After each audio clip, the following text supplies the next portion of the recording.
Não sei se o PowerPoint está sendo bom para vocês, mas querendo ou não, é uma ferramenta que a gente acaba utilizando. Para mim dá um pouco mais de trabalho, mas eu acho que acaba aí facilitando para vocês, tá? Então vamos lá.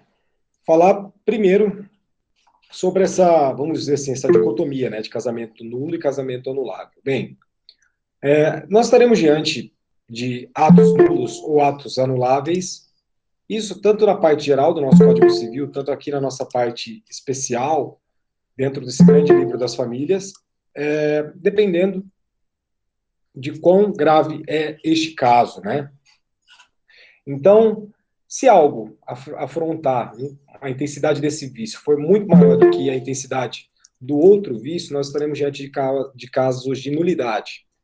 Por outro lado, se nós estivermos diante de casos menos intensos, mais irrelevantes perante o nosso ordenamento, nós estaremos diante de casos menos graves e, portanto, casos que não necessariamente gerariam nulidades, mas poderiam gerar aquela ideia de anulabilidade, tá? Você sabe que casamento, aqui, tanto na parte geral, que uma coisa nula e uma coisa anulável são coisas distintas, e aqui para nós também não será diferente, tá? Então, para nós iniciarmos a nossa aula de hoje, eu quis colocar a ideia, né, fechar a ideia, na verdade, dos outros dois pontos da escada pontiana que ficou faltando, né? Na nossa primeira aula da semana, eu falei do plano da existência, né? E o plano da validade contra o plano da eficácia, né? Na verdade, uma coisa vai complementar a outra. O negócio jurídico se torna perfeito a partir do momento que nós temos a conjugação de existência, validade e eficácia, perfeito? Então, vamos falar um pouquinho da validade, propriamente dita, tá? Então, para um casamento ser válido, ele vai depender da conjugação de dois requisitos, como está aí estampado nesse slide para vocês, que nada mais é do que a manifestação dos noivos, dos nubentes, estabelecer um vínculo conjugal, ou seja, o próprio casamento, e a declaração do celebrante, no juiz de paz, de que essas pessoas, esses nubentes, se passam a serem casados, tá? Então, a partir do momento da declaração do celebrante, de que essas partes estão casadas. E a partir desse momento, nós podemos dizer que esse casamento está preenchendo os requisitos da validade, tá?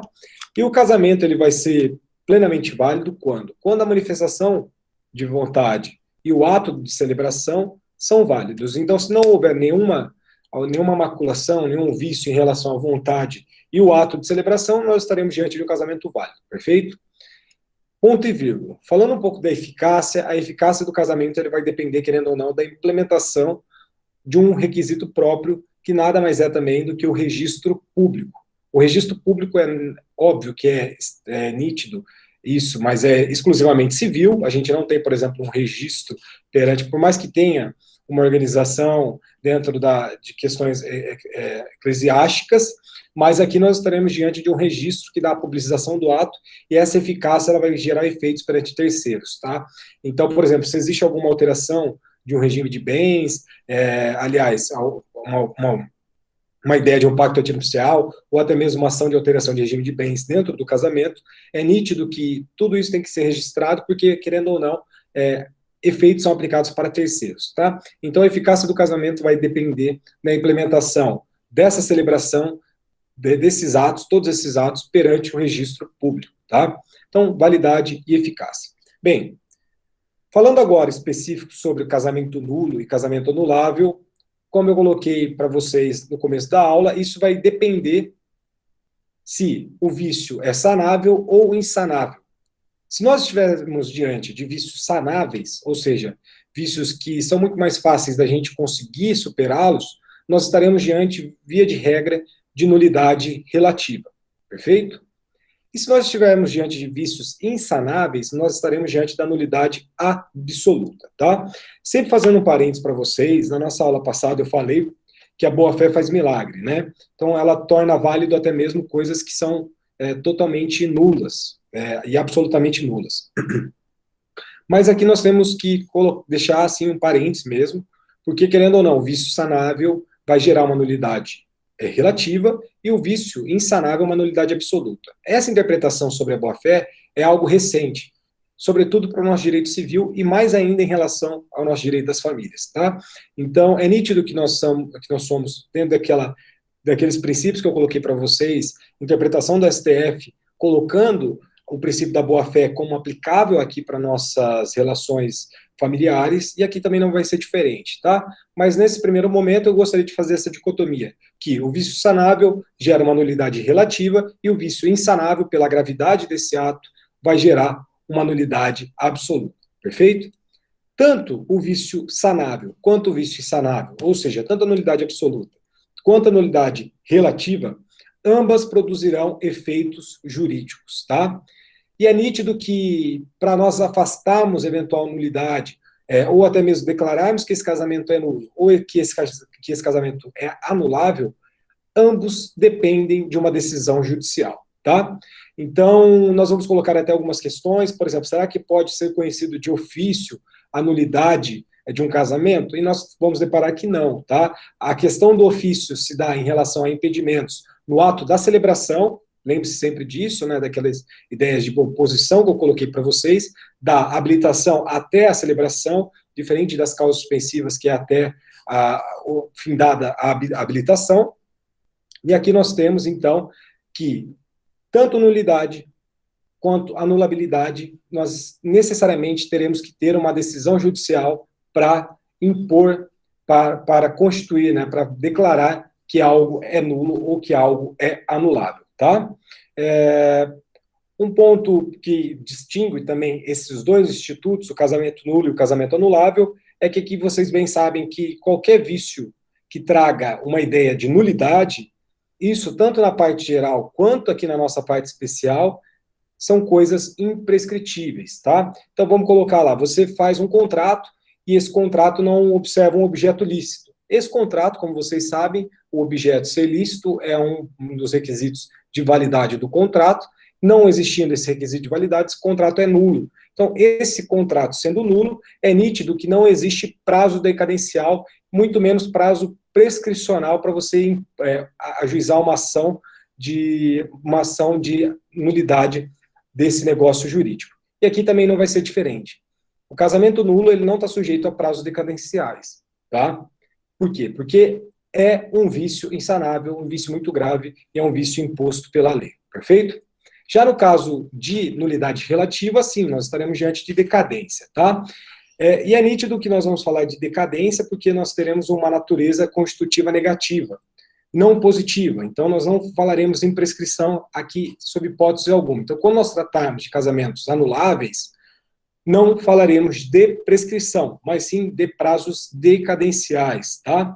Por quê? Porque dentro desse artigo que eu indico para vocês, que é o artigo 1560, e talvez nós enfrentaremos ele na integralidade na aula de hoje, que as questões da nulidade relativa são um pouco mais extensas, nós vamos depararmos que nós temos um rol, e esse rol estabelece prazos, a depender do tipo de questão que gera essa anulação desse casamento, perfeito?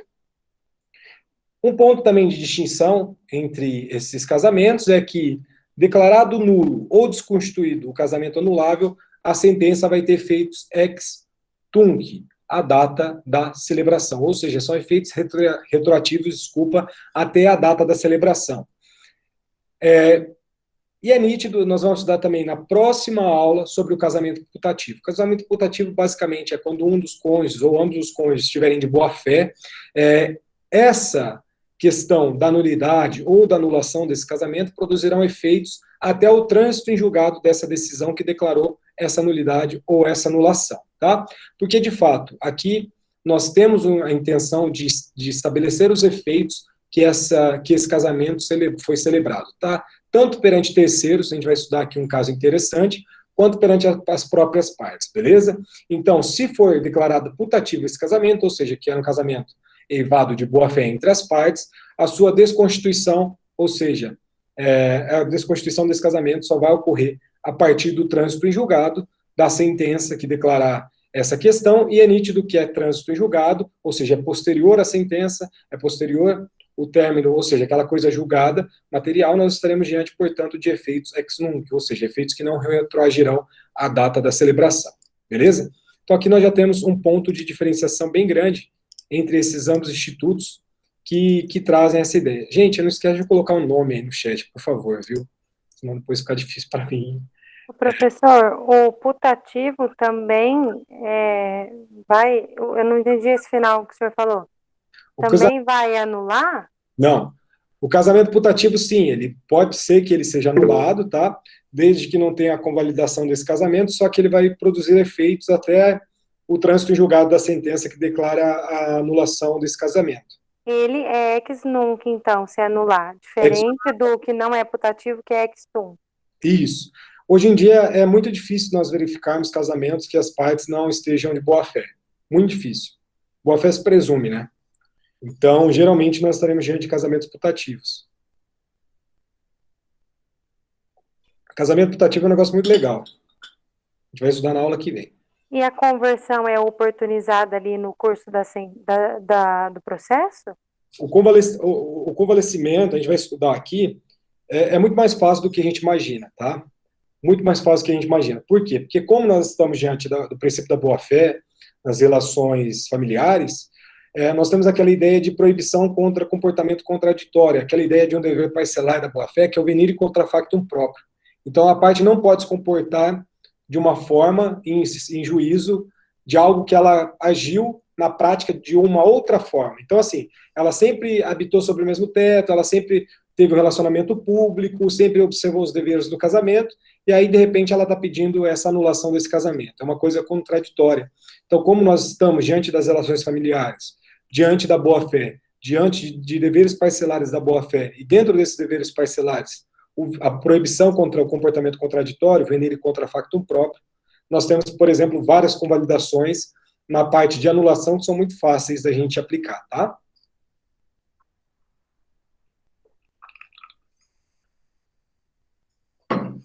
Bem, voltei o slide aqui.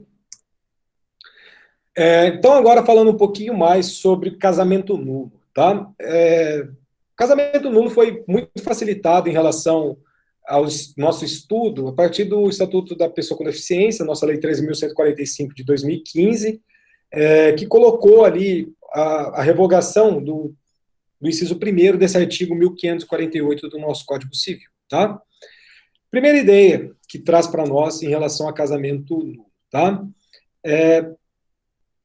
Ele coloca de forma taxativa as hipóteses que um eventual casamento é eivado de nulidade absoluta, tá? Então nós não estaremos falando de nulidade relativa quando nós estivermos falando de casamento nulo. Isso é nítido, né? Acho que não precisaria nem ficar falando isso para vocês, mas novamente nós tivemos ali uma revogação desse inciso primeiro.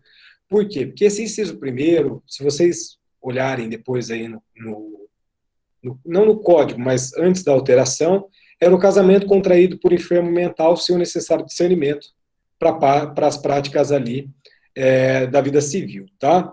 Isso então foi revogado perante o nosso Estatuto da Pessoa com Deficiência, então eu nem vou dar atenção para esse inciso primeiro, porque a partir do momento que foi revogado, é nítido que é importante vocês terem a noção disso, mas é um ponto que, querendo ou não, para nós seria não uma perda de tempo, mas seria uma coisa desnecessária a gente passar por isso, beleza?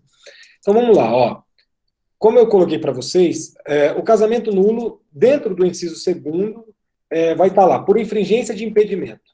Os impedimentos, e dentro provavelmente do vademecum de vocês, sobretudo se forem vademecums voltados para a OAB, vocês constatarão provavelmente uma remissão para o artigo 1521 do nosso Código Civil. Por quê? Porque o artigo 1521 do nosso Código Civil, nós encontramos as causas impeditivas, que nós já estudamos, né? E daquele comando, que é um comando muito forte da ideia de não podem casar, né? Então, não podem casar é um comando muito mais imperativo, é um comando muito mais forte do que o não devem casar. Assim, não devem, mas se casar, entendeu? Mas não podem casar é um comando muito forte de algo que as partes, se elas não observarem, elas estarão desrespeitando. Aqui eu coloquei para vocês uma afronta à lei imperativa, mas é bem isso. Você está confrontando a lei, e essa norma é uma norma cogente, é uma norma de ordem pública, como vocês bem sabem, a gente colocou essas questões, e sendo uma norma de ordem pública, todas as partes devem observar. Se as partes não observarem, é nítido que nós estaremos diante, portanto, de uma nulidade, porque dentro dos negócios, seja o negócio jurídico, seja aqui, negócio jurídico, eu digo na parte geral, seja aqui no casamento, é nítido que nós, sob hipótese alguma, podemos afastar uma lei imperativa, não podemos afastar normas de ordem pública, e o artigo 1521, que é o dever não podem casar, que são as causas impeditivas, sob hipótese alguma, poderá ser afastado por conveniência das partes, tá? Então, a validade do nosso casamento, fazendo a dicotomia entre a parte geral para a nossa parte específica, é a inexistência de impedimentos, tá? Então, o nosso requisito de validade do condicionamento do casamento vai estar condicionado à inexistência de causas impeditivas, tá? Já adiantando um pouco, nós temos um nome para essa ação que as partes movem, né? Quando querem gerar uma nulidade, querem declarar essa nulidade nesse casamento, eu coloco para vocês aqui a ação declaratória de nulidade absoluta de casamento, lembrando para vocês que a nossa norma é uma norma de ordem pública, uma nulidade absoluta, e nulidade absoluta, portanto, não está sujeita a prazo prescricional, tá? Então, a decretação de nulidade pode ser promovida mediante ação direta. Aqui vai ser diferente do casamento anulável, porque aqui qualquer interessado, ou mesmo pelo Ministério Público. Por quê? Porque envolvem preceitos de ordem pública, conforme a regra do artigo 1549 do nosso Código Civil, tá? Então, quis colocar aqui para vocês um agravo que foi lá do nosso Rio Grande do Sul, que vai falar para nós o seguinte: a legitimidade é de causa do Ministério Público autor. Artigo 1549 do Código Civil Brasileiro, preliminar rejeitada. Fundamentado o pedido em alegação de nulidade ipso facto no matrimônio, está o Ministério Público legitimado para a propositura da ação, que questiona a validade do ato nos termos do artigo 1549 do Código Civil. Direito de ação, arguição de prescrição rejeitada. Ao pedido de declaração de nulidade absoluta do casamento, não se aplica o prazo prescricional de 180 dias previsto no inciso 1º do artigo 1560 do nosso Código Civil, que versa sobre a hipótese de anulabilidade do ato jurídico, por sua vez disposta no inciso 4º do artigo 1550 do mesmo diploma legal. Então, aqui, perante o casamento nulo, nunca teremos prazos decadenciais. Pode ver que aqui o nosso desembargador, a nossa desembargadora, melhor dizendo, a desembargadora Sandra, que foi relatora desse caso, ela colocou prazo prescricional, mas já estou adiantando para vocês, nós não estaremos diante de prazos prescricionais, e sim diante de prazos decadenciais, mas isso nunca no casamento nulo, e sim no casamento anulável, conforme nós estudaremos. Competência para declarar essa nulidade absoluta do casamento. É nítido que é a vara de família, e o foro competente, nós temos algumas regras, né? Essas regras estão dentro do nosso Código de Processo Civil. A primeira possibilidade é o domicílio do guardião do incapaz, se existirem filhos menores, né? Se não tiver, último domicílio do casal, o foro do domicílio do réu, e aqui nós temos um acréscimo, né, que sempre é bom a gente destacar, que é proveniente da Lei Maria da Penha, que é o domicílio da vítima de violência doméstica e familiar, beleza? Então, vamos lá. Novamente, nós estamos então diante do casamento nulo, quando? Quando nós estivermos diante das causas impeditivas de casamento. Então, assim, eu não vou ficar batendo em causa impeditiva de casamento, porque foi um assunto que, como a gente já colocou, eu acho que se alguém tiver alguma dúvida, aproveitem que os vídeos estão gravados, e essa é uma parte que também vocês conseguem ter um acesso ao material bem denso, sobretudo aí na internet. Não faz sentido eu ficar repetindo as questões das causas impeditivas, tá? No casamento anulável, eu vou colocar algumas situações, porque são situações um pouco mais específicas, exemplos, porque quando eu falei de causas suspensivas, eu lembro que a Sayuri colocou um ponto sobre moléstia grave, algumas coisas nesse sentido, e aqui sim a gente vai trabalhar. Só que causas impeditivas são questões muito pontuais, previstas, então, dentro daquela aula que nós já tivemos, sobretudo no nosso artigo 1521 do nosso Código Civil, beleza? Posso fazer uma pergunta? Pode, claro. Se a pessoa foi emancipada, ela tem aí 14, 15 anos, ela foi emancipada, ela pode casar daí? Ela vai responder? Aí sim, né? Não, porque agora, até a gente discutia muito isso, a gente vai verificar, Nelson, obrigado pela pergunta, que sobretudo ali no casamento contraído por pessoa que não tem idade mínima para casar, que era a ideia dos 16 anos, nós tínhamos uma discussão muito grande até 2019, se pessoas, por exemplo, emancipadas poderiam casar mesmo. Só que agora nós temos uma legislação que colocou uma pá de cal, que acabou com a discussão, que é a nossa Lei 3.811 de 2019. Então, mesmo sendo emancipado, essas pessoas abaixo de 16 anos de idade não podem casar sob hipótese alguma, tá? As pessoas emancipadas precisam da autorização dos pais para realizar o casamento? A gente vai estudar isso também, mas, sobretudo, não. Por quê? Porque a partir do momento que se tem os ônus, vocês também têm os bônus em relação a isso, tá? Mas a questão do emancipado aqui, para o casamento abaixo dos 16 anos, não é aplicado, não. Beleza? Obrigado. Valeu. Como eu coloquei para vocês, questão de casamento nulo. O reconhecimento de ofício de causa impeditiva existe? Existe. Eu coloquei para vocês que existe, mas existe lá na habilitação e lá na celebração, e lá o juiz ele deve, né, reconhecer de ofício, juiz de paz, qualquer interessado, etc. Mas aqui, dentro dessa ideia de casamento nulo, já não. A partir do momento que esse casamento foi celebrado, precisa da provocação do Poder Judiciário e da chancela desse Poder Judiciário para esse casamento ser declarado nulo. Então, aqui eu coloco um julgado do Distrito Federal que coloca para nós, a decretação de nulidades relacionadas ao casamento segue regramento específico e somente pode ser promovida por meio de ação própria, conforme determina o artigo 1549 do nosso Código Civil, tá? Então, nós temos aqui algumas questões, beleza? Então, dentro desse artigo 1548, inciso 2º do nosso Código Civil, nós temos lá a ideia de casamento celebrado com infringência a impedimento matrimonial.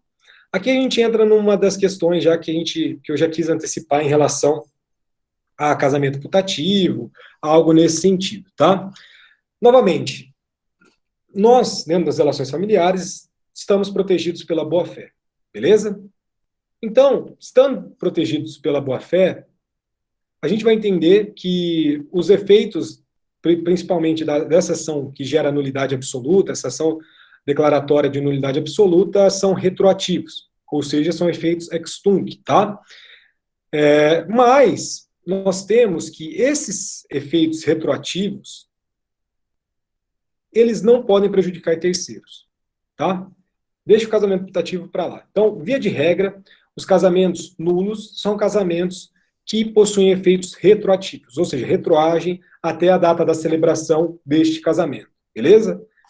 Mas nós temos um comando imperativo, seja pela boa-fé, seja, enfim, que protege terceiros que foram ali envolvidos em relação a este casamento que foi declarado nulo, tá? Então, se a gente pegar aqui, deixa eu ver, eu estou com o meu código aberto, artigo 1563 do nosso Código Civil vai falar, a sentença que decretar a nulidade do casamento retroagirá a data da sua celebração. E aqui está a parte que eu estou querendo passar para vocês, ó. Sem prejudicar a aquisição de direitos a título oneroso por terceiros de boa-fé, nem a resultante de sentença transitada em julgado. O que eu estou querendo colocar aqui para vocês? Imagina uma situação em que uma pessoa casada, dentro desse casamento, venderem um imóvel para uma outra pessoa, por um terceiro, que sempre estará de boa-fé dentro desse exemplo que eu estou colocando para vocês. Então, chega um terceiro, adquire esse bem de boa-fé, e o casamento, posteriormente, é declarado nulo, evidentemente por uma sentença judicial, beleza? Por quê? Porque vamos imaginar que o marido já fosse casado. Então, vocês sabem que existe um impedimento dentro do artigo 1521 do Código Civil, que é a vedação da bigamia, toda aquela ideia que eu coloquei para vocês, no sentido de que a pessoa casada não pode se casar sem fazer o divórcio, pode existir até a união estável, etc., mas ela não pode casar, é um comando e é uma causa impeditiva do casamento. Então, uma pessoa se casa com outra, sendo casado, dentro desse casamento eles vendem um imóvel para uma outra pessoa, que é um terceiro de boa-fé, e posteriormente vem uma sentença declarando a nulidade desse casamento, porque o marido já era casado. Nesse caso, mesmo existindo uma nulidade, que poderia gerar sim uma partilha de bens, a gente vai estudar isso também mais para frente, a venda para esse terceiro interessado será reputada válida, tá? Por quê? Porque foi celebrada com boa-fé, beleza? Então, quando nós... e aqui que é muito bonito, acho que tudo isso. Quando a gente fala que a boa-fé aparece como um princípio no nosso direito de família, existe uma resistência, sobretudo na doutrina, em relação a isso, só que essa resistência está cada vez mais fraca, é nítido que nós estamos dentro de boa-fé. Então, esse terceiro, sob hipótese alguma, ele pode ser prejudicado. Nós temos uma ideia social, né, em relação a isso, então é nítido que nós temos que proteger essa pessoa que age de forma correta, que age bem, que age em relação a com boa-fé, tá? E aqui eu trouxe sobre um exemplo prático, tá, mais específico, que vem lá do Tribunal de Justiça de Pernambuco, que fala o seguinte, ó, a declaração de nulidade do casamento, e assim, é muito raro, tá? É muito raro. Porque, novamente, causas impeditivas são difíceis de passarem despercebidas hoje, tá? Causa suspensiva é um pouco mais tranquilo, mesmo assim é muito difícil, mas causa impeditiva é muito difícil, por toda a questão da habilitação, celebração, tudo aquilo que a gente já falou, tá? Mas olha lá, um exemplo que vem de Pernambuco, que é um exemplo raro que a gente encontra, né? A declaração de nulidade do casamento torna-o sem validade desde o instante de sua celebração, tendo, portanto, o efeito ex tunc, ou seja, retroage ali até a celebração, não produzindo os efeitos civis do matrimônio perante os contraentes, salvo nos casos de boa-fé dos nubentes, na regra do artigo 1563 do Código Civil.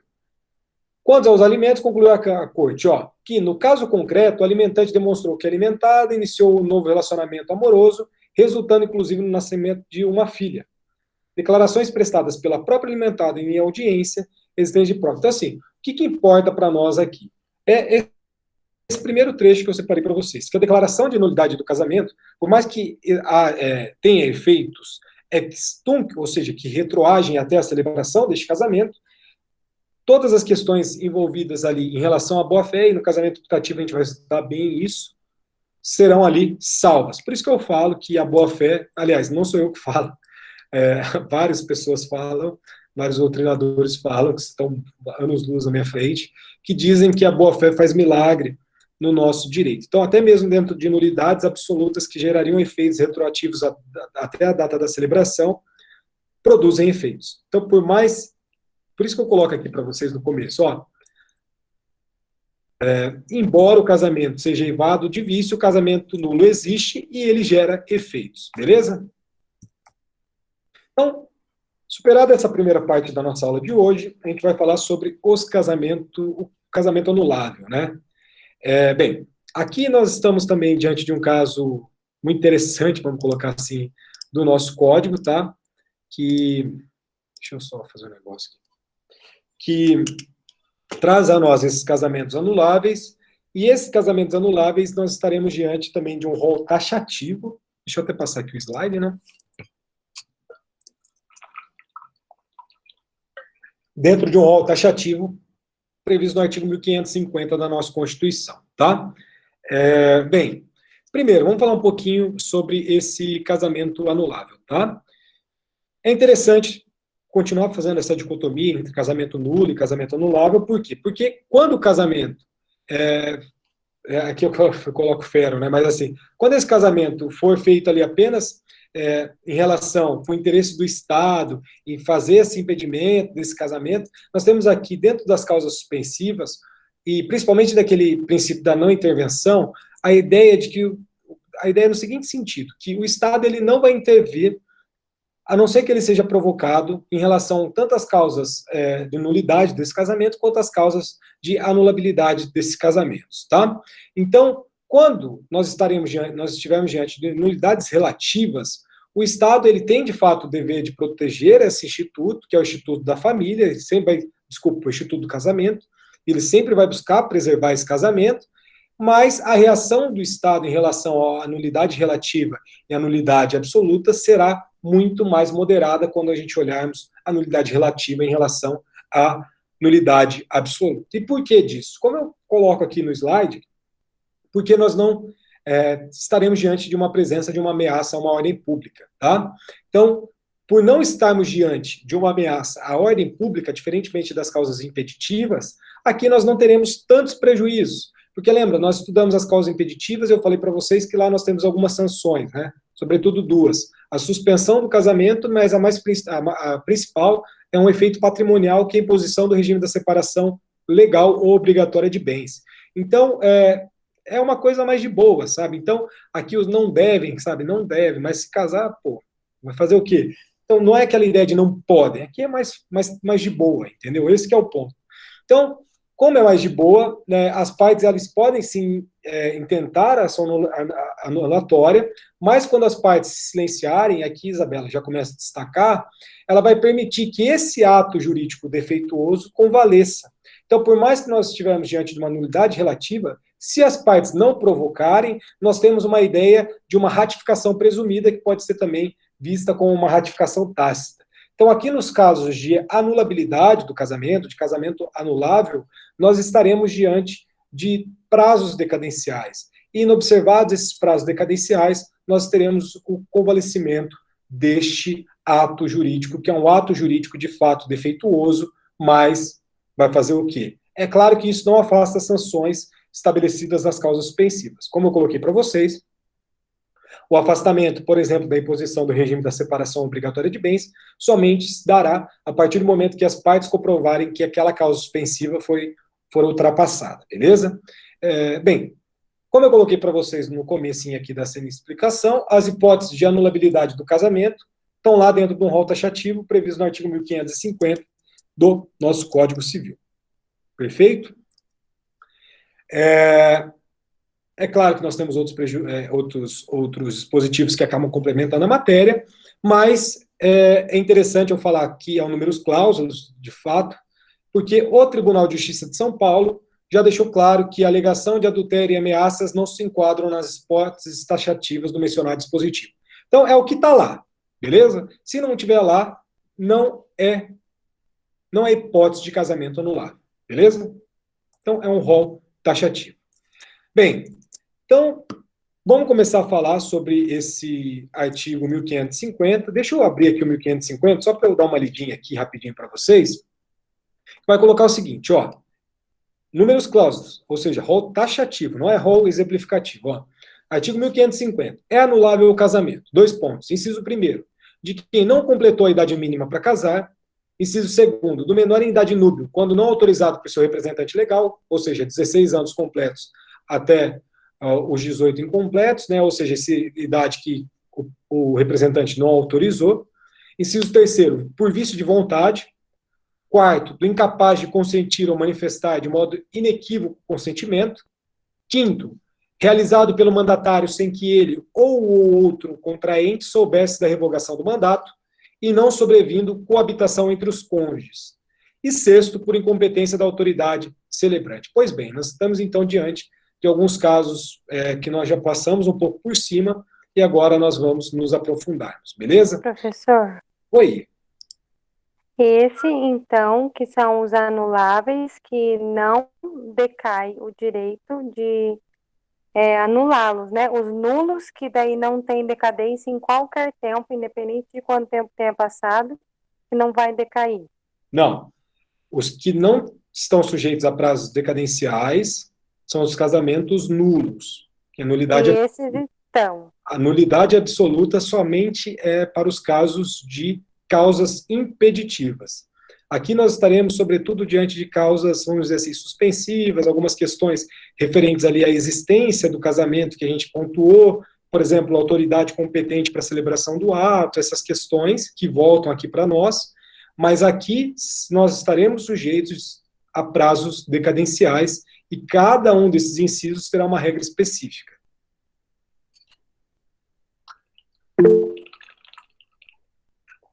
Beleza, então vamos lá.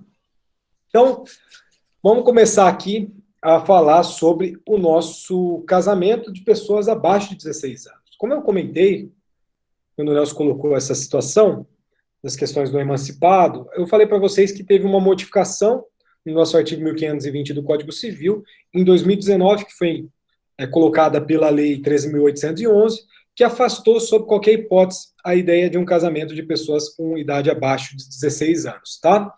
Mas vamos colocar que esse casamento ocorra em decorrência de alguma fraude. E esses são os casos mais, vamos colocar assim, possíveis, né? Tudo fraude. Por quê? Porque nós temos a modificação, então, tendo a modificação não é permitido, mas vamos imaginar que houve uma fraude, houve uma falsificação de documento, alguma coisa nesse sentido, tá? Esse ato, mediante fraude dessa pessoa com casamento menor de 16 anos, será anulável, tá? Só que essa ação, ela tem que ser proposta dentro de um prazo. Aqui começa a aparecerem os prazos, né? 180 dias. Prazo decadencial para as causas aqui de anulação do casamento, via de regra são 180 dias, tá? Tem as exceções, mas via de regra são 180 dias, e quem tem a legitimidade para propor essa ação anulatória desse casamento são o próprio menor, os representantes legais ou os seus ascendentes, tá? Na regra do artigo 1552 do nosso Código Civil. Só que nós temos dois pontos de contagem de prazo, beleza? Por quê? Porque aqui nós estamos aplicando a nossa teoria, a nossa parte geral do direito civil, beleza? Então, se essa ação foi proposta pelo próprio menor, devidamente representado, esse prazo de 180 dias, ele começa a contar a partir do momento em que ele completar a idade núbil, tá? Ou seja, quando ele tiver 16 anos completos, começa a contar os 180 dias. Tranquilo? E se a ação for proposta pelo representante legal ou ascendente, o prazo será contado a partir do momento em que o casamento foi celebrado, tá? Então, se ele mesmo propor ação devidamente representado, tá? O prazo começa a contar a partir do momento que essa pessoa completar 16 anos. Se ele for representado de forma direta pelo seu representante legal ou pelo seu ascendente, esse prazo começará a contar a partir do momento em que esse casamento foi celebrado, beleza? Como eu coloquei para vocês, nós não estaremos diante de prazos prescricionais aqui nas ideias de casamento anuláveis. Por quê? Porque nós estaremos diante de uma ação anulatória, e a ação anulatória, ela é constitutiva negativa.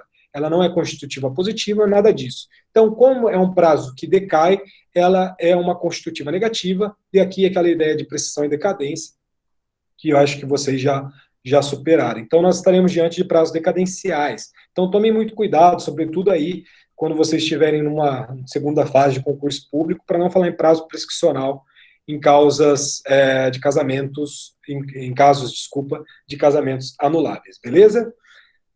O Código Civil aqui, ele vai enunciar algumas hipóteses e que esse casamento, feito por esses menores, né, abaixo de 16 anos, que podem ser convalidados, tá? Então, é nítido que pode convalidar, que convalidar nada mais é tornar válido uma coisa que era inválido. Então a ideia de convalidação, se não estava claro até agora, tem que ficar claro, é algo que não era válido e passa a ser válido, você convalesce esse ato que era inválido, tá? E esse problema, ele soluciona a ideia de algo que tinha ali no plano da validade, beleza? Que, vocês bem sabem, é o nosso segundo degrau da escada pontiana. Se acontecer uma gravidez dentro desse casamento, e depois de completar a idade núbil, confirmar o seu casamento com autorização de seus representantes legais, se necessária, ou com suprimento judicial, tá?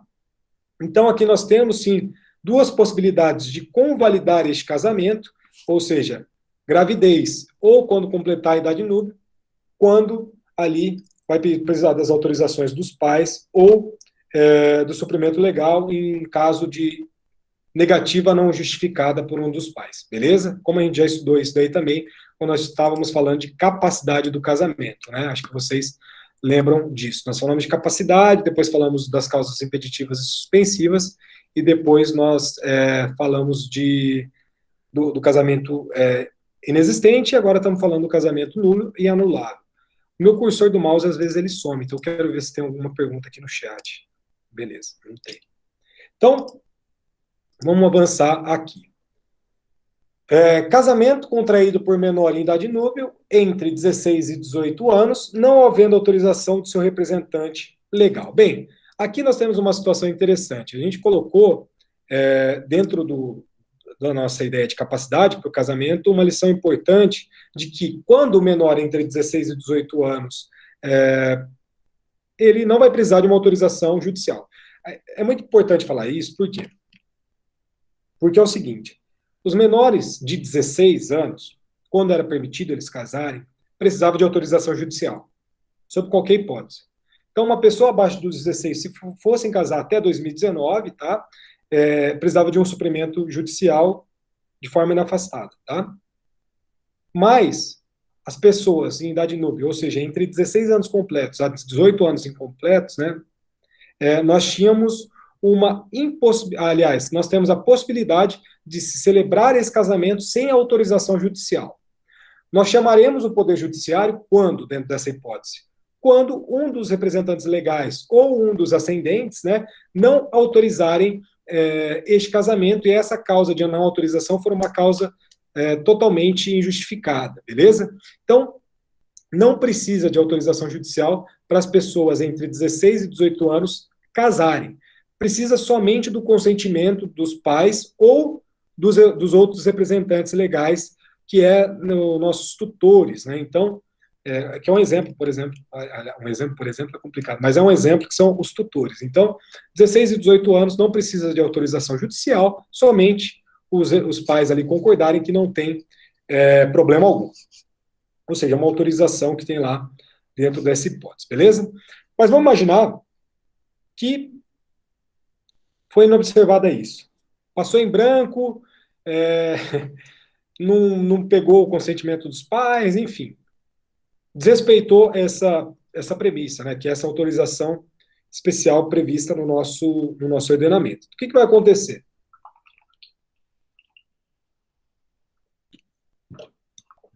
Pode acontecer, por isso que eu falo, são casos bem específicos, né? Imagina isso na prática. Se o menor está celebrando o casamento, e aí passa por toda habilitação, todo o negócio, já um casamento específico, e aí todo mundo esquece da forma, né? E aí chega e celebra o casamento. Só que daí, a legitimidade para propor ação anulatória nessa hipótese somente é do menor. Também tem os representantes, né, legais, e também tem os herdeiros necessários desse menor que casou. Mas, assim, é um caso que é muito difícil da gente encontrar na prática, né? Eu acho que, assim, que não faz muito sentido, mas é interessante que o legislador ele prevê todas essas possibilidades, né? Mas nós temos, então, uma legitimidade para propor essa ação anulatória pelo incapaz, só que ele tem que propor essa ação a partir do momento que ele deixar de ser, né, o incapaz, né? Representantes legais, ou ele pode ser assistido, representantes legais, ou por seus herdeiros necessários, ou seja, filhos, herdeiros necessários vocês vão estudar no semestre que vem, mas basicamente filhos, ascendentes e agora cônjuge e companheiro, tá? Então, herdeiros necessários. Interessante, né? E aqui as contagens do prazo, né? Como também nós estaremos diante desse prazo decadencial de 180 dias, nós temos, primeira hipótese, que se a ação for proposta pelo menor, esse prazo vai ser contado a partir do momento que ele completar 18 anos, tá? Se a ação, porque aqui ele não vai estar assistido, ele vai ter completado, então, a maioridade, vai ter suprido a sua capacidade. A segunda hipótese, se a ação for proposta pelo representante legal, essa hipótese é igual ao caso passado, ou seja, vai começar a contar o prazo a partir da celebração do casamento, e será proposta a ação por herdeiro necessário, o prazo vai começar a contar quando? Quando da data do óbito desse menor. Por que é quando da data do óbito desse menor? Não existe a ideia de herdeiro antes da morte, tá? Nós temos a observância da legítima, toda essa questão que o Código impõe, só que herdeiro somente vai ter efeitos ali posterior à morte de determinado agente. Então, nós só falaremos em herdeiros depois da morte. Então, é impossível a gente colocar um prazo de herdeiro necessário antes do óbito desse menor, beleza? Então, aqui é um caso também muito específico, mas é nítido que, por exemplo, pode acontecer, né? Vai lá, os pais desses menores, eles concordam com esse casamento. Ou seja, existe essa autorização especial. Daí, de repente, ele fala, não, mas eu acho que eu vou entrar com essa ação aí de anulação porque eu não concordo mais com esse casamento. A partir do momento que existe essa autorização, é nítido que nós estaremos diante da proibição do comportamento contraditório novamente. Então, eles não podem alegar, eles não podem voltar atrás, porque é uma vedação ao comportamento contraditório. Então, não vai ser anulado esse tipo de casamento a partir do momento que for observado essa questão da exigência legal do suprimento dos pais, tá? Então, outra coisa, esse vício, como os vícios aqui expostos, são vícios sanáveis, tá? Então, esse casamento pode ser convalidado. Então, se os representantes, por exemplo, que não autorizarem o casamento, eles estivessem lá, isso daqui é muito massa também, né? Vamos ver, os pais, eles não manifestaram a autorização. Vamos colocar essa hipótese. Só que, qual que é a probabilidade dos genitores estarem nesse casamento? É elevadíssima, né? Então, se eles estavam no casamento, estavam presentes na celebração, e eles não impediram nada, né, para que essa realização desse casamento ocorresse, é nítido que eles concordaram de forma tácita. E se eles concordaram de forma tácita, também não é possível fazer a anulação deste casamento, tá? Nossos menores aqui tiveram um tratamento especial em relação a casamento, tá? Para a capacidade do casamento. Então, é nítido que quando a gente estiver falando de negócios jurídicos, sobretudo, né, dentro de questões emancipadas, enfim, o casamento celebrado por menores, sejam esses menores absolutamente abaixo de 16 anos, sejam eles relativamente incapazes, será anulável, tá? E aqui a gente vai confrontar a teoria a teoria dos negócios jurídicos. Por quê? Porque os contratos celebrados entre menores de 16 anos, como vocês já estudaram, sem representação são nulos. E os contratos celebrados entre 16 anos e 18 anos são anuláveis. Então, lá nos contratos, na teoria dos negócios jurídicos, nós temos essa dicotomia entre contratos nulos e contratos anuláveis. Abaixo de 16 anos, nulos. Sem representação, é claro. Acima dos 16 anos até os 18, são anuláveis. Aqui, para o nosso casamento, não existe isso. Seja relativamente, seja absolutamente incapaz, este casamento é anulável. Beleza? Diferenças, né? E aqui outra diferença, coação. Vamos lá. Casamento celebrado sob coação moral. Aqui é muito fácil também a gente passar e superar essa matéria, tá? Primeiro, coação moral vai ter um prejuízo muito grande, sobretudo no vício em relação à vontade, ou seja, essa livre e espontânea manifestação no ato da celebração desse casamento. Então, seja vontade, seja consentimento, existe um vício dentro dessa manifestação, beleza? E nós temos ali a ideia de coação, aparece aqui para nós dentro desse inciso 3º do artigo 1550, mas lembre-se que a coação também está lá nos nossos defeitos também, nos nossos vícios referentes aos negócios jurídicos, né? Então, artigo 151 até o artigo 1000, eu estou com 1000, porque a gente já está no 1000, mas artigo 151 até o artigo 155, nós estaremos diante ali das questões referentes à coação, tá? Mas aqui no casamento a coação é diferente da coação lá da nossa parte geral do Código Civil. Então aqui a primeira diferenciação, artigo 151 do Código Civil, que é a coação para os negócios jurídicos em geral, fundada em temor de dano iminente e considerável à sua pessoa, à sua família ou aos seus bens. Eventualmente, o dano iminente também pode atingir pessoa que não seja da família do negociante, tá? Aqui, já na coação do casamento, é quando o consentimento de um ou de ambos os cônjuges tiver sido captado mediante fundado temor de mal considerável e iminente para a sua vida, a saúde e honra sua ou de seus familiares, tá? Então, nós temos aqui um tratamento diferenciado. Por quê? Porque a gente não vai considerar a coação para o casamento o temor, né, referente a bens ou a pessoa, enfim. Então, nós temos aqui uma diferenciação entre esses dois institutos em relação à nossa coação, tá? Eu quis colocar para vocês uma questão que traz para nós essa ideia de coação, por quê? Porque a coação, ela vai ser uma ação anulatória, mas é uma ação anulatória personalíssima. Se nos dois primeiros exemplos que eu trouxe para vocês, nós estávamos ali diante de uma legitimidade dos menores, dos representantes legais, dos ascendentes, do MP, enfim. Aqui não. Aqui, a ação de anulação somente poderá ser proposta pelo cônjuge que sofreu esta coação, tá?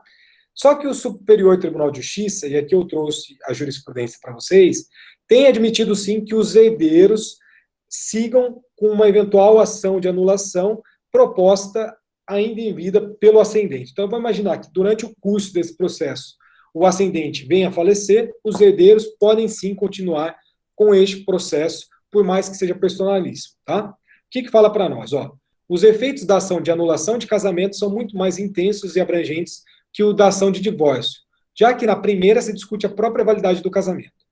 Desse modo, há de aplicar-se o entendimento segundo o qual a intransmissibilidade, que deriva da norma do artigo 1559 do Código Civil, diz respeito apenas à legitimidade para a propositura da ação, mas não impede o prosseguimento por parte dos herdeiros, tá? Um outro ponto.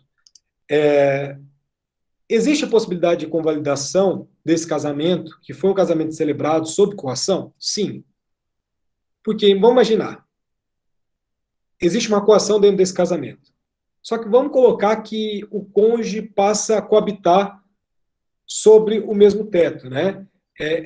Mesmo tendo esse vício, desse consentimento, dessa coação, e existir um tempo razoável de coabitação entre esses cônjuges, e esse juízo de experiência será feito pelo juiz da causa, nós teremos ali a convalidação. Então, esse ato, que é um ato inválido, se torna válido. Por quê? Porque nós temos uma ideia de que a partir do momento que existe essa coabitação por um X período de tempo, é nítido que essa coação ela foi suprimida. Então, aqui também é uma vedação ao comportamento contraditório. Por quê? Porque se você foi coagido a estar nesse casamento, é nítido que você não vai coabitar sobre o mesmo teto. E se você coabitar sobre o mesmo teto, nós temos ali uma ideia de convalidar este ato. Pode fazer o divórcio? É nítido que pode fazer o divórcio, mas nós estamos falando aqui da ação anulatória especificamente, tá? Não de algum divórcio, algo nesse sentido. Então, nós temos a vedação do comportamento contraditório. Então, a pessoa que coabita sobre X de tempo num casamento que foi celebrado sobre coação, esse ato será convalidado. Beleza? Aqui é o ponto mais interessante, assim, pelo menos para mim, é o mais longo e o mais interessante, que é o nosso inciso 3º do artigo 1550 do nosso Código Civil, está lá presente também 1556 e 1555 também, tá? Que é o nosso casamento celebrado existindo um erro essencial quanto à pessoa do outro cônjuge, né? Ou seja, o nosso famoso erro in persona. Vamos lá entender o que é esse negócio aí.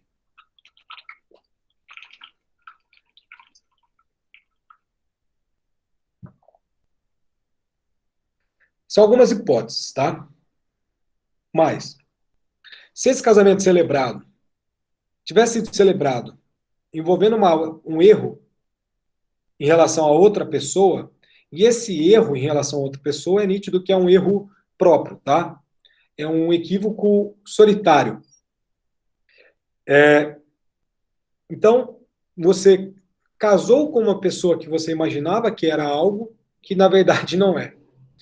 Então, nós estamos diante desse casamento, que é muito mais fácil da gente explicar nos casos práticos, tá? Então, é muito difícil eu só colocar assim de forma geral, mas o primeiro ponto que eu quero colocar para vocês também é que esse artigo 1557, que vai trazer para nós a lição do erro essencial sobre a pessoa do outro cônjuge, ele foi significativamente alterado, sobretudo no inciso 3º e também na revogação do inciso 4º desse dispositivo. Então, vamos lá. Ó. Artigo 1557 do Código Civil. Considera-se erro essencial sobre a pessoa do outro cônjuge. Inciso 1. O que diz respeito à sua identidade, sua honra e boa fama. Vamos chegar lá. O que diz respeito à sua identidade, sua honra e boa fama, sendo esse rol tal que o seu conhecimento ulterior torne insuportável a vida em comum ao cônjuge enganado. Como eu coloquei, cônjuge enganado. Então, é um erro que é um erro de fato solitário. Você tem um erro ali que você... às vezes não é algo público, é algo que você achou que era uma coisa, mas não é. Inciso 2, a ignorância de crime anterior ao casamento, que por sua natureza torna insuportável a vida conjugal. Inciso 3, a ignorância anterior ao casamento de defeito físico irremediável, que não caracteriza deficiência ou de moléstia grave e transmissível por contágio ou por herança, capaz de pôr em risco a saúde do outro cônjuge ou de sua descendência. Então, aqui nós chegamos no ponto que a Sayuri está perguntando já, desde daquela aula que eu coloquei em relação a isso, mas, sim, aqui aparece a ideia das moléstias graves em relação ao erro em persona. A gente vai estudar agora isso daí. Inciso primeiro, então. O que diz respeito à sua identidade, sua honra e boa fama, sendo esse erro tal que o seu conhecimento ulterior torna insuportável a vida em comum ao cônjuge enganado. Olha que coisa dramática, né? Eu acho maravilhoso isso. Bem, primeira coisa que eu quero distinguir para vocês é a ideia de honra, né? Vocês já sabem, nessa altura do campeonato, que a honra ela tem dois aspectos. O primeiro aspecto subjetivo e o segundo aspecto objetivo. Vocês estudaram isso na aula de dano moral, sobretudo o dano moral das pessoas jurídicas. Espero que todos estejam lembrados disso. Eu discordo um pouco do conceito de honra objetiva, mas também não vou falar muito sobre isso, mas honra subjetiva está muito envolvido com a ideia de autoestima, o interior dessa pessoa, essa ideia de um vexame interno, sabe, aquele peso, aquela ideia de uma culpa, aquela ideia, sabe, subjetiva ao extremo, né? Então, honra subjetiva é aquela ideia de autoestima. Já a ideia de honra objetiva vai englobar ali a reputação social, que é o fundamento de impor lá o dano moral para a pessoa jurídica. Então, só para trazer como exemplo, né? Então, é como você será visto pela sociedade a partir do momento que houver ali uma vinculação de uma coisa que é totalmente contra algo que você imaginava. Então, é uma das coisas, assim, muito curiosas, né? Então, vou colocar aqui exemplos para tentar traduzir. Eu vou falar da professora Maria Helena Diniz, tá? A Maria Helena Diniz, ela traz um rol, que é um rol exemplificativo, é claro, né? Que são outros casos que podem acontecer, mas basicamente ela coloca, ó, casamento celebrado com homossexual, com bissexual, com transexual, operado que não revelou sua situação anterior, com viciado em tóxicos, com irmão gêmeo de outra pessoa, com pessoa violenta, com viciado em jogos de azar, com pessoa adepta de práticas sexuais não convencionais, entre outras hipóteses. Então, assim, é de fato algo interessante, né, em relação a esse erro em persona, porque você, de fato, casou imaginando que essa pessoa seria uma coisa e essa pessoa é outra coisa. E aqui nós temos alguns exemplos dentro da jurisprudência que a gente vai entender, por exemplo, que alguns exemplos da professora Maria Helena Diniz não necessariamente serão aplicados aqui. Vamos lá.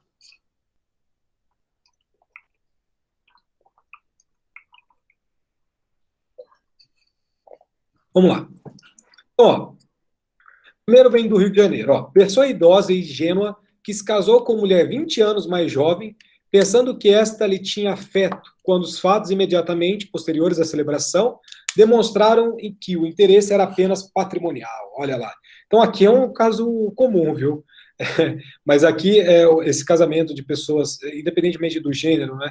Mas de casamento de pessoas mais jovens, enfim, pode ser sim uma alegação de uma ação de anulação do casamento por erro em persona, porque você imaginou que estava casando por afeto, mas na verdade era só o dinheiro.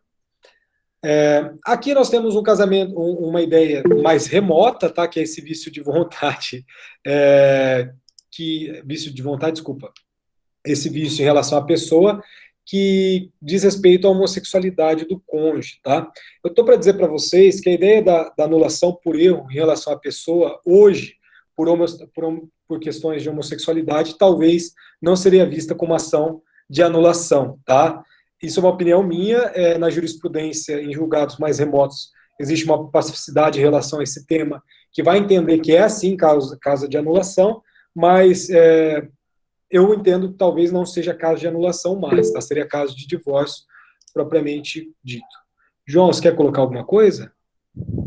Oi, professor, boa noite. Eu só queria perguntar se tem um tempo, um prazo, assim, sabe, que o idoso pode fazer isso. Porque, tipo, ele fica casado com a pessoa 4 anos, daí depois ele vai querer fazer isso. Tem o prazo. Vou falar do prazo mais para frente aqui, tá? Mas tem o prazo sim. Beleza? Beleza. Então, a ideia do homossexualismo coloca aqui o Tribunal de Justiça de São Paulo, no julgado de 2008, que traz vício de vontade, esposa que desconhecia o homossexualismo do marido antes do casamento. Comprovação dos requisitos para anulação, tá? Além disso, nós temos um outro julgado que vem do nosso Distrito Federal, que aqui vai trazer uma necessidade de prova de uma situação de gravidez que vai dizer respeito à honra ali e boa fama. O que diz esse julgado? Por erro essencial, entende-se o desconhecimento acerca das qualidades e condições pessoais e sociais dos nubentes, características cuja ciência posterior torna suportável a vida em comum ao cônjuge enganado. Para resultar na anulabilidade do casamento, não basta que a convivência comum tenha se tornado inviável, mas que tal impossibilidade decorra de qualidades relativas à identidade, à honra ou à boa fama, as quais devem ser desconhecidas antes da união. Então, a existência de erro essencial deve ser comprovada de forma cabal, pois a anulabilidade somente ocorre em caráter excepcional, razão pela qual a ausência de provas inequívocas acerca das alegações resultará na prevalência do casamento. Além disso, vamos imaginar que a pessoa casa e a outra pessoa não quer manter relação sexual. É causa de anulação. Olha o que chega no tribunal, enfim, não sei. Não patrocine causas nesse sentido, tá? Faça divórcio. Não entra com ação de anulação, pelo amor de Deus.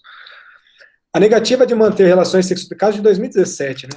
A negativa de manter relações sexuais pelo demandado não configura erro essencial contra a pessoa do outro cônjuge, previsto no inciso 1º do artigo 1557 do Código Civil, pois não diz respeito à sua identidade, mas à opção por ele feita de não manter determinada conduta. É uma maravilha, né? E, além disso, a gente não tem também admitido anulação de casamento por infidelidade, tá? Novamente, a ideia de deveres do casamento, a gente vai estudar isso ainda também, mas a ideia de deveres do casamento, nós temos lá o dever de fidelidade, é um dever muito bonito que não tem na união estável. Então, esse dever de fidelidade pode ser uma justificativa para você pedir danos morais, por exemplo, não estou falando que é unânime isso, tá? Mas pode pedir dano moral, às vezes, por uma eventual traição, por uma quebra de fidelidade desse casamento, tá? A discussão vai estar lá, nesse dever de lealdade, só que aqui, para nós, a traição não vai servir de argumento para ação de anulação, beleza? Tribunal de Justiça do Mato Grosso do Sul. Discute-se no presente recurso se houve erro essencial contra a pessoa do outro cônjuge a justificar a anulação do casamento. Os cumprimentos dos deveres conjugais, como da fidelidade recíproca, respeito e consideração mútuos, previsto no artigo 1566 do Código Civil, enseja o divórcio entre as partes e não a anulação de casamento, tá? Então, aqui, dentro desse exemplo, nós fechamos essa primeira hipótese, que é em respeito à identidade, honra e boa fama, beleza? Aqui é o amor bandido, né? Aqui é o amor sobre a ignorância de um crime anterior ao casamento, que torne insustentável a vida conjugal, e o inciso 3º é a ignorância anterior ao casamento de defeito físico e irremediável que não caracterize deficiência ou de moléstia grave e transmissível por contágio ou por herança, capaz de pôr em risco a saúde do outro cônjuge ou de sua descendência, tá? Então, vamos enfrentar isso daqui. Deixa eu só ver um negocinho aqui rapidinho.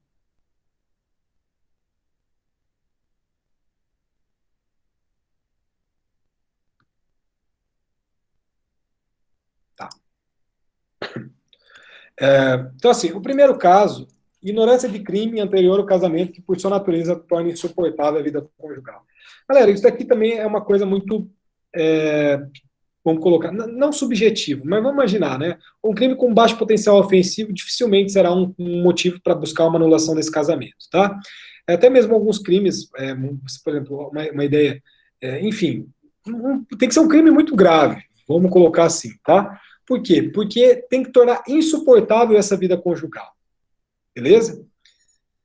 Outra coisa, aqui para nós não vai existir a necessidade de trânsito em julgado, de sentença penal. Beleza? Por quê? Porque basta uma repercussão social deste crime.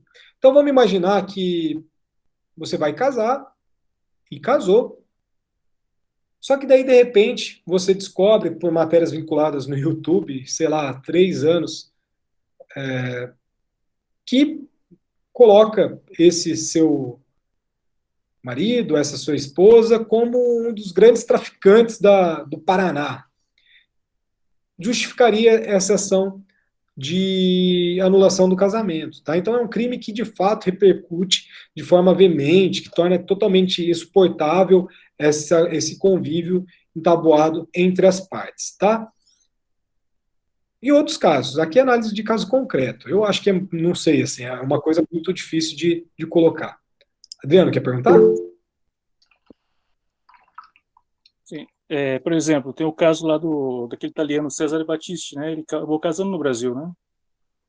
Exato, mas aí é interessante, né? Porque ele casou no Brasil, só que a identidade dele era uma identidade divulgada, né?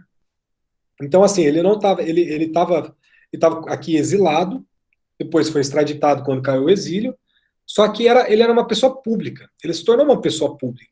Então, existia um conhecimento dentro da habilitação e da celebração desse casamento que não pode gerar uma anulação, beleza? Por quê? Porque é uma ignorância de um crime, o que aconteceu. Se a parte sabe desse crime, mesmo assim casa, ela não pode depois arguir uma eventual anulação. Por quê? Novamente, uma vedação é um comportamento contraditório.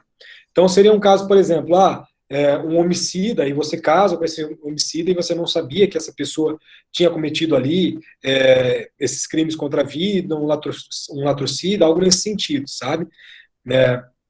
Então, são casos mais específicos. Você não pode conhecer essa causa. Se você sabe da causa desse crime, independentemente de trânsito em julgado, você concordou, beleza? Então, Cesare Battisti é um caso que nós temos, mas eu acho que por ele ser público, por ser uma situação pública, tudo, sem entrar em questões relacionadas à competência, né, se foi a condenação italiana, se isso aplicaria aqui os efeitos para o Brasil, tem tratados internacionais, acho que a gente iria muito além. Então, acho que no caso dele não se aplicaria somente por ele ser uma pessoa pública propriamente dita, tá? Não querendo polemizar, mas digamos assim, claro, é uma pessoa pública, isso ficou sabido, mas digamos que se fosse uma pessoa que não tivesse a instrução, fosse uma pessoa muito humilde, lá do interior, que não tivesse realmente esse conhecimento. Ele aproveitou disso e acabou acontecendo o casamento. Por essa pessoa ser uma pessoa muito humilde e simples, nesse caso, entenderia que ela deveria estar sabendo de tudo isso? Não, a gente não pode pressupor, a gente tem que pressupor o conhecimento da lei, né? Pressupor conhecimento de fato é uma coisa extremamente complicada. Então, não, a gente não pode pressupor isso, sob hipótese alguma. Então, se ela casou sem ter o conhecimento desses fatos, e aí ela conseguir provar que ela não tinha o conhecimento, e aí que está a grande chave, aí sim seria anulável. Só que ela precisaria, de fato, não ter o conhecimento. Aqui é tudo boa-fé, né? Então, se ela casou tendo conhecimento, ela não pode voltar contra um comportamento. Mas se ela não tinha um conhecimento e casou e depois descobriu isso, aí sim a gente estaria diante de um casamento anulado.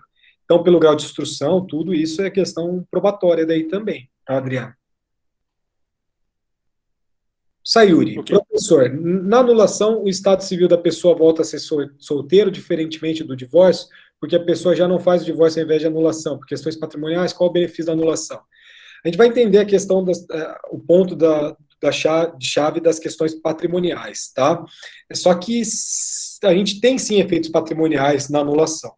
Então, o benefício pode ser sim questões patrimoniais, mas novamente, quando esse casamento foi celebrado em relação à boa-fé, terá efeitos patrimoniais, a gente vai estudar no casamento putativo isso, mas a questão da anulação é porque, de fato, volta ao status quo. Você volta a, por exemplo, estado civil de solteiro, não consta como divorciado, enfim. Você volta ao que era antes. Você anula esse casamento, beleza? Então, assim, tem uma explicação, mas por isso que eu falo. Geralmente, a gente não tem questões de anulação, a gente tem divórcio. É muito mais fácil você promover um divórcio do que ficar se debatendo numa ação de anulação. Então, eu até recomendo que, se chegar algum caso para vocês, façam um divórcio. É um desperdício fazer ação de anulação, mas sim, muitas das vezes colocam ação de anulação para tentar fazer um resgate patrimonial. Mas, novamente, se tiver envolvendo boa-fé, vai ser um ponto problemático, tá? Porque, novamente, regime da separação legal de bens, por exemplo, vai gerar efeitos patrimoniais se comprovar esforço comum. Se a parte celebrou esse casamento também com boa-fé, também vai gerar efeitos patrimoniais. Se uma parte tiver de boa-fé, vai gerar efeitos patrimoniais e ali vai existir a partilha desse bem.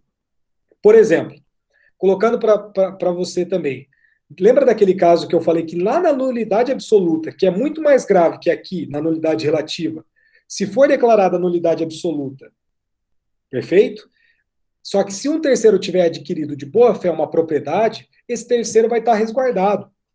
Então, assim, dentro da boa fé, nós teremos algumas blindagens. Porque vamos imaginar, se esse terceiro não tivesse resguardado, qual que é a intenção da ação de nulidade do casamento?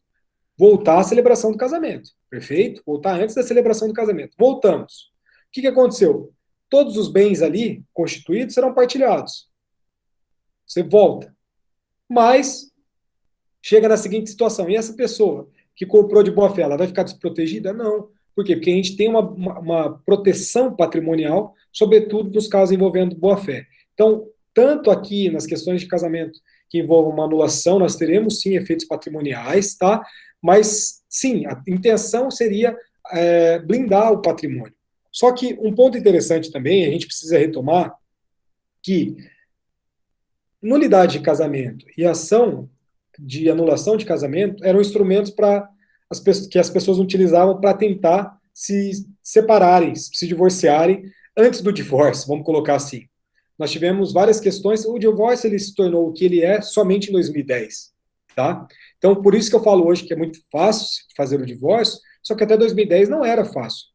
Era um porre, tinha que cumprir um monte de requisitos, tinha uma série de questões, esperar prazos, de separação, tudo, e às vezes era mais fácil fazer até mesmo anulação, até mesmo a nulidade. Aqui não. Aqui hoje, nulidade não, tá? Nulidade também, mas hoje é muito mais fácil promover o divórcio propriamente dito do que ficar se debruçando em questões de anulação, tá? Nulidade é mais grave e aí nulidade é um problema, beleza?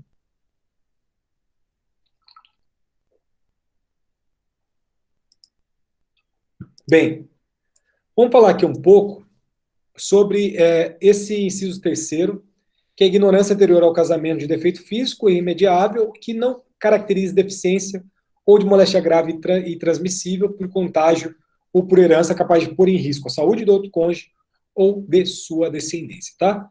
Primeiro ponto, foi revogado algumas questões referentes, sobretudo ao artigo, o inciso 4º desse artigo, tá? E existiu uma modificação nesse inciso terceiro com o Estatuto da Pessoa com Deficiência, tá?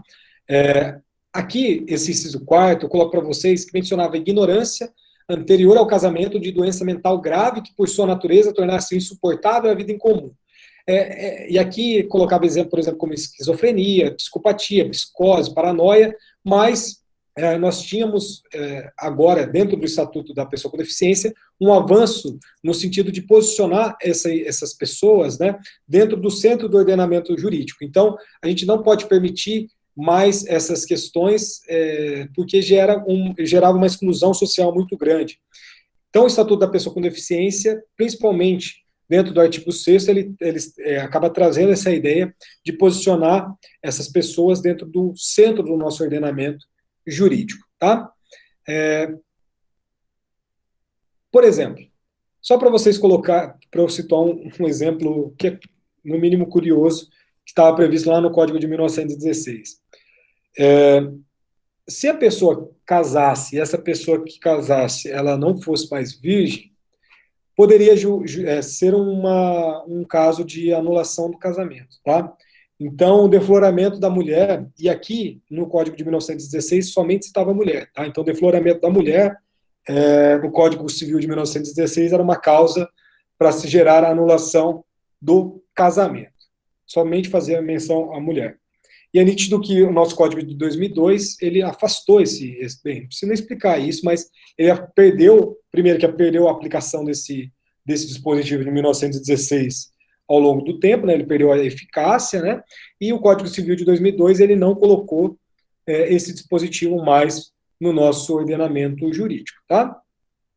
Bem, vamos colocar aqui algumas jurisprudências para a gente chegar a essa aplicação e aí também já caminhar para a finalização da nossa aula de hoje, tá? Então vamos lá, ó. Tribunal de Justiça do Rio Grande do Sul. Em demanda que envolve a validade do casamento, Tratando de direitos indisponíveis, resta afastada a presunção de veracidade dos fatos alegados pela parte autora, conforme dicção do artigo 345, inciso 2º do Código Civil. Então, não há que se falar em nulidade do casamento no caso concreto, porquanto restou demonstrado que no período da união estável anterior ao matrimônio, o varão já apresentava transtornos mentais, provavelmente decorrente do uso de substâncias entorpecentes, fato que era do conhecimento da autora. Então, aqui nós temos, por exemplo, uma vedação a um caso que, dentro do relacionamento prévio ao casamento, que a parte já tinha o conhecimento de algum eventual transtorno, vou colocar assim, envolvendo, sobretudo, questões referentes a drogas, álcool, os ébrios, enfim, a gente vai estudar isso melhor também, com maior atenção na aula que vem, que geraria uma eventual anulação. Mas se a pessoa já tinha conhecimento disso, ela não pode arguir isso, beleza? Além disso, nós temos requisitos para essa anulação, tá? Quais são esses requisitos? Tribunal de Justiça de Goiânia, ó. Para que os casos de essencial elencados no artigo 1557 sejam aprovados por quem os alega, faz-se necessária a presença dos seguintes requisitos. 1. A circunstância ignorada pelo outro cônjuge deve preexistir ao casamento. Ou seja, tem que ser anterior ao casamento. 2. A descoberta da verdade deve ser posterior ao casamento. Então, é uma questão que é anterior ao casamento, mas o descobrimento é posterior ao casamento. E 3, que essa descoberta deve se tornar insuportável à vida em comum para o cônjuge enganado. Então, essas hipóteses que caracterizam o erro essencial e permitem a anulação do casamento estão taxativamente previstas no artigo 1557 do Código Civil, não se aplicando dentro daquilo que eu já comentei com vocês. Então, nas configuradas tais hipóteses, não há que se falar em casamento anulável por erro essencial por partes. Então, assim, o débito sexual conduz ao descumprimento do dever conjugal da vida em comum, que vai ser a questão da separação, que é um caso que foi julgado em outubro de 2010. Então, é um caso de divórcio, não um caso de anulação do casamento, tá? Eu acho que foi o João que perguntou sobre prazo, né? João, as questões envolvendo prazo para anulação, e aí depois na aula que vem a gente retoma, mas só para falar sobre isso, está lá no nosso artigo 1560 do Código Civil.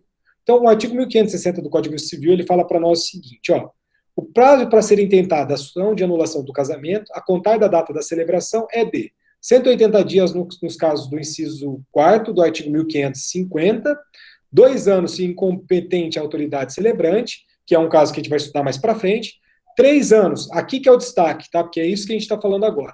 3 anos nos casos dos incisos 1º a 4º do artigo 1557 do Código Civil e 4 anos se houver coação. Então, coação, 4 anos. Nos casos aqui que eu estou colocando para você de erro em persona, 3 anos. 2 anos quando é autoridade incompetente, né? E 180 dias naqueles 2 primeiros casos que eu coloquei para vocês, tá? Gente, eu vou parar por aqui. A gente retoma a nossa aula que vem desse ponto, porque, querendo ou não, a gente já avançou um pouquinho aqui em relação às questões. Eu não quero continuar, porque eu acho que talvez pode até prejudicar o nosso ponto, mas é isso. Obrigado pela participação. Qualquer dúvida vocês me coloquem aí, tá? Podem ficar totalmente à vontade. Coloquem o nome aí de novo também no chat para eu mandar a presença de vocês. Agradeço imensamente, fiquem todos bem, se cuidem. E é isso. A gente vai trocando uma ideia. Obrigado pelas questões aí, Adriano. Muito boas.